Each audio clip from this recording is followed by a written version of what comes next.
النهارده وزي ما وعدتكم اني هنضف التلاجة معاكم، بس ما تتصدموش. فتحت التلاجة طبعا صدمة كبيرة ومكركبة زي ما انتم شايفين.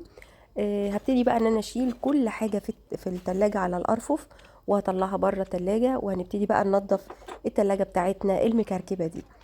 طبعا الناس اللي متابعيني عارفين ان انا عندي تلاجة خاصة بالخامات بتاعة الحلواني وبتاعة شغلي، لان انتوا عارفين ان انا بعمل حلويات كتير وده شغلي.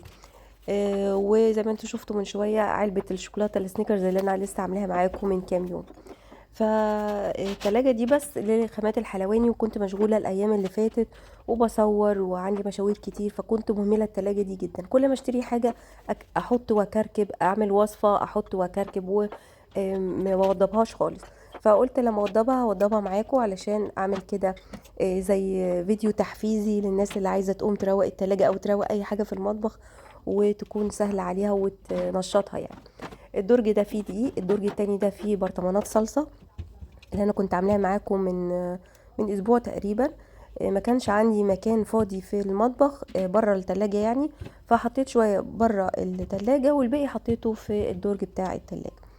الصلصة اللي احنا بنعملها في البرطمانات اصلا بتتحفظ بره التلاجة او جوه التلاجة، بس مش في الفريزر.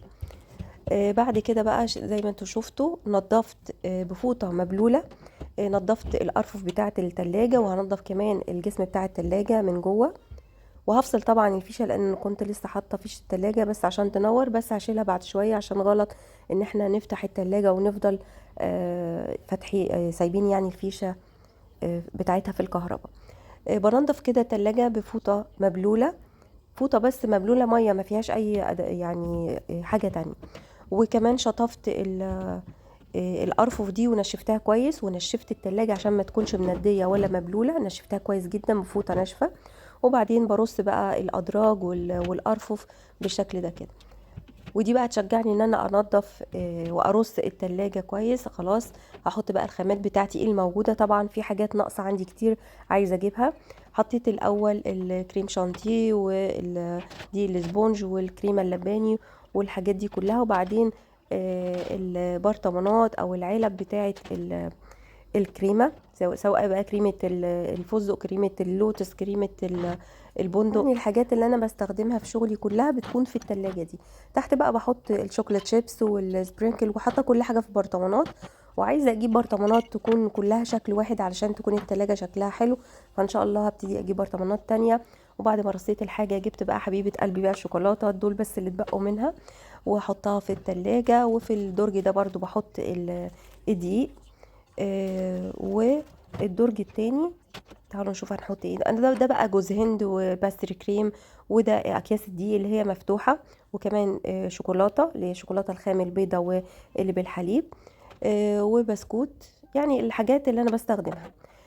طبعا نضفت برضو الباب وهرص فيه الحاجات بتاعتي. الرف ده مثلا فيه كل النكهات الطبيعيه اللي انا بستخدمها في شغلي برضو. والعلب الصغيره يعني بحط في الباب العلب الصغيره اللي بتكفي الارفف بتاعه الباب. بس يعني هرص كل حاجه، ولازم تكون التلاجة ناشفه زي ما قلت لكم، ما نسيبهاش مبلوله. وبس كده. ده شربات الورد اللي كنت عاملاه معاكم قبل كده، وده الموارد.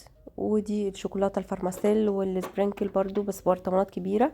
وكده خلصت التلاجة زي ما انتم شايفين. رصيتها ونضفتها وبقت جميله.